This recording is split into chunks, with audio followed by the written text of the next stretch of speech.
नमस्कार दोस्तों, electrician skills YouTube channel में आपका स्वागत है। आज हम आपको बताएंगे एप्लीकेशन ऑफ इलेक्ट्रोलाइसिस, विद्युत अपघटन के उपयोग।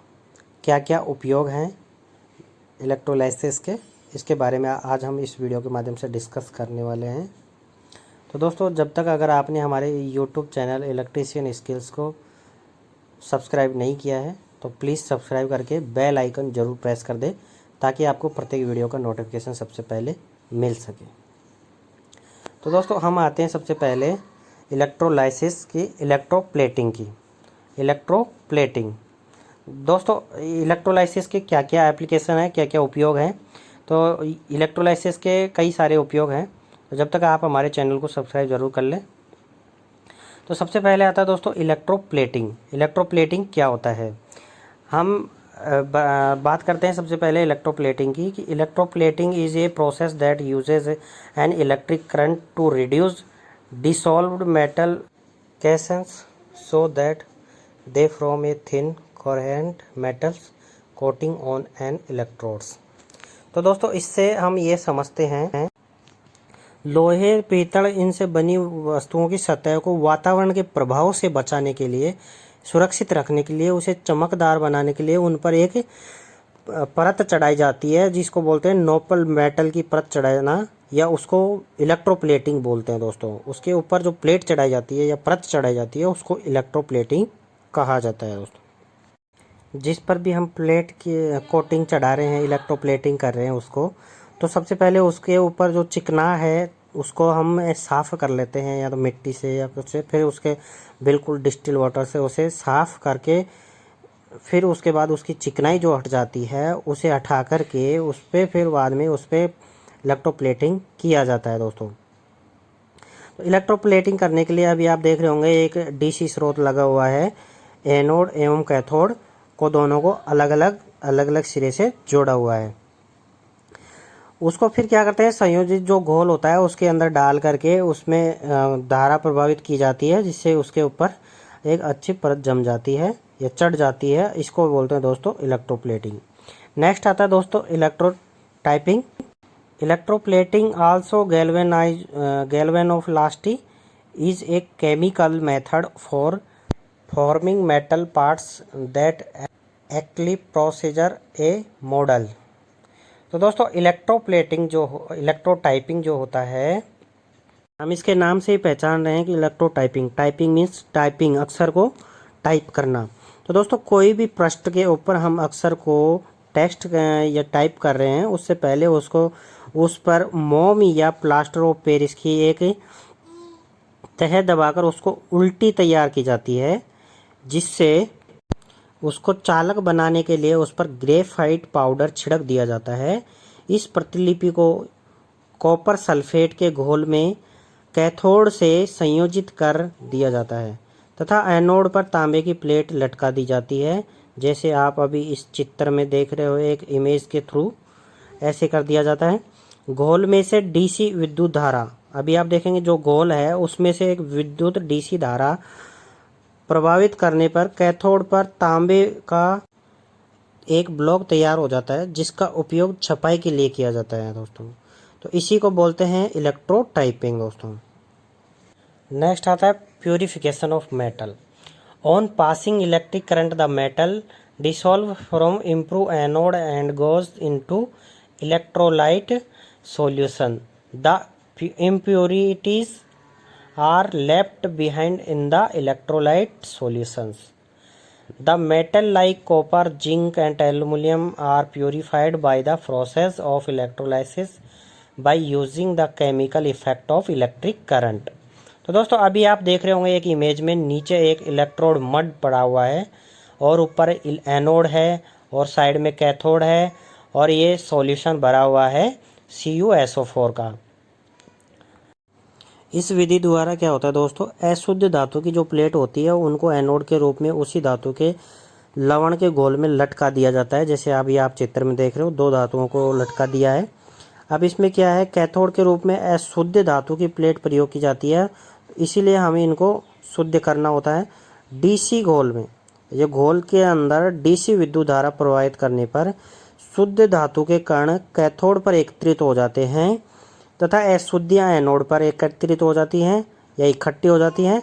इसी प्रकार अशुद्ध धातु का शोधन संपन्न हो पाता है दोस्तों, या इस विधि के द्वारा हम जो अशुद्धियाँ हैं उनको अलग कर पाते हैं। तो ये होता है दोस्तों प्यूरिफिकेशन ऑफ मेटल, मेटल का प्यूरिफिकेशन करना। एवं इसी से जो अशुद्ध मेटल होता है उसको प्यूरिफाई ऑफ मेटल इस विधि के द्वारा संपन्न करके उसे प्यूरिफिकेशन ऑफ मेटल या उपयोग में लेने लायक उसे बना दिया जाता है। Extraction of metal. Extracting metals using electrolysis metals are found in ores combined with other elements. Electrolysis can be used to extract a more reactive metal from the ore. Electrolysis can be used to extract the metal from the leached solution processed during the process. कोई भी metals के उत्पादन करने के लिए या उत्पादन करते समय उसमें इलेक्ट्रोलाइसिस मेथड ही अपनाया जाता है। यह विधि ये मेथड जो है इसमें क्या होता है दोस्तों, अयस्क को एनोड के रूप में, जो आप देख रहे हो एनोड और कैथोड, अयस्क को एनोड के रूप में तथा उत्पादन की जाने वाली वस्तु को लवण का घोल इलेक्ट्रोलाइट के रूप में प्रयोग किया जाता है। जो अभी एक घोल है इलेक्ट्रोलाइट का, इसके रूप में प्रयोग किया जाता है। घोल में से विद्युत धारा डीसी प्रभावित करने पर अयस्क में से वांछित धातु के कण घोल में से होते हुए कैथोड पर एकत्रित हो जाते हैं, मतलब अलग जगह एकत्रित हो जाते हैं। इस प्रकार अयस्क से शुद्ध धातु हमें मिल जाती है। अभी आप देख रहे होंगे एक इमेज से कि इसमें से जो अयस्क के पास में से जो अशुद्ध धातु है वो सारी की सारी कहाँ पे जमा हो जाती है दोस्तों, कैथोड वाले टर्मिनल पर जमा हो जाती है। एवं एनोड जो हमने प्रयोग किया था वो हमें एकदम शुद्ध धातु मिल जाती है। अब नेक्स्ट आता है दोस्तों production of EMF, electromotive force का कैसे उत्पादन किया जाता है इसके अंदर। Production of EMF by chemical action point. Production of EMF by chemical action, a chemical cell is a device that use the electric charge displayed by chemical actions to procedure an EMF in the methods. Two dissimilar metals plates known as electrodes are immersed in a solution called electrolytes. तो दोस्तों अभी आप एक image देख रहे हो, इसके अंदर क्या है कि जो प्रोडक्शन होता है इलेक्ट्रोमोटिव फोर्स का, वो क्या क्या मेथड्स होते हैं प्रोडक्शन होने के या उत्पादन होने के, कि वोल्टेज जो ईएमएफ है वो किस प्रकार प्रोड्यूस होता है। तो अभी आपके सामने एक इमेज है जिसमें 5 अलग अलग बीकर्स के अंदर घोल है और उसमें अलग अलग रोड्स हैं। सबसे पहले हमारा जो इमेज हम आपको समझा रहे हैं वो फर्स्ट नंबर की इमेज है, जिसके अंदर क्या है कॉपर और जिंक की 2 अलग अलग रोड्स हैं। उसको हमने एक घोल के अंदर डुबो दिया है। तो डुबोने के बाद में उसके अंदर रिएक्शंस होती है। एवं इनसे जो रिएक्शंस होती है इसके अंदर एक साइकिल बनती है। जैसे अभी आप देखेंगे जिंक की छड़ से इन जा रहा है और कॉपर की जो छड़ है उससे आउट जा रहा है करंट। हमने जो लोड यूज़ किया है वो कॉपर की जो छड़ है वो आउट करंट दिखा रही है और जिंक की इन करंट दिखा रही है। तो इसी प्रकार ये ईएमएफ इंड्यूस होता है, ये साइकिल चलती रहती है दोस्तों। अब नेक्स्ट आता है दोस्तों कंस्ट्रक्शन ऑफ कैपेसिटर। इलेक्ट्रोलाइसिस जो है उसका उपयोग कैपेसिटर के कंस्ट्रक्शन में भी किया जाता है, कैपेसिटर बनाने के लिए। तो दोस्तों the basic construction of capacitors is similar, the construction of capacitor is very simple. A capacitor is made of electrically conductive plates placed close to each other but they do not touch each other. The conductive plates are normally made of materials such as aluminium, brass और copper।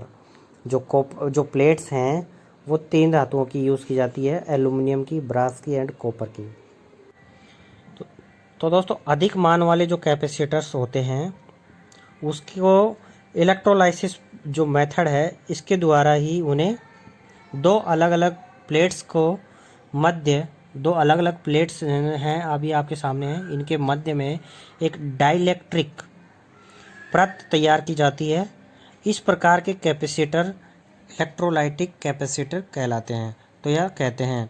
तो दोस्तों अगर अभी तक आपने हमारे channel को subscribe नहीं किया है तो प्लीज़ हमारे चैनल को सब्सक्राइब करके बेल आइकन जरूर प्रेस कर दें। दोस्तों कैपेसिटर का जो सिंबल होता है सेल और बैटरी के सिंबल से डिफरेंट होता है। जैसे अभी आप सामने देख रहे हो एक सिंबल है, तो इसके दोनों जो टर्म ये हैं सिरे, ये दोनों बराबर होते हैं। तो इस प्रकार के अगर सिंबल्स आपको दिखाई दे तो वो होता है दोस्तों कैपेसिटर का सिंबल। सेल का जो सिंबल होता है वो एक छोटा होता है, एक बड़ा होता है। टर्मिनल पॉजिटिव और नेगेटिव अलग अलग होते हैं उसमें। तो दोस्तों अगर आपने अभी तक हमारे चैनल को सब्सक्राइब नहीं किया है तो प्लीज़ सब्सक्राइब करके बेल आइकन जरूर प्रेस कर लें एवं फेसबुक पेज इलेक्ट्रीशियन स्किल्स को जरूर ज्वाइन करें ताकि आपको वहाँ प्रत्येक वीडियो का नोटिफिकेशन मिल सके। धन्यवाद दोस्तों।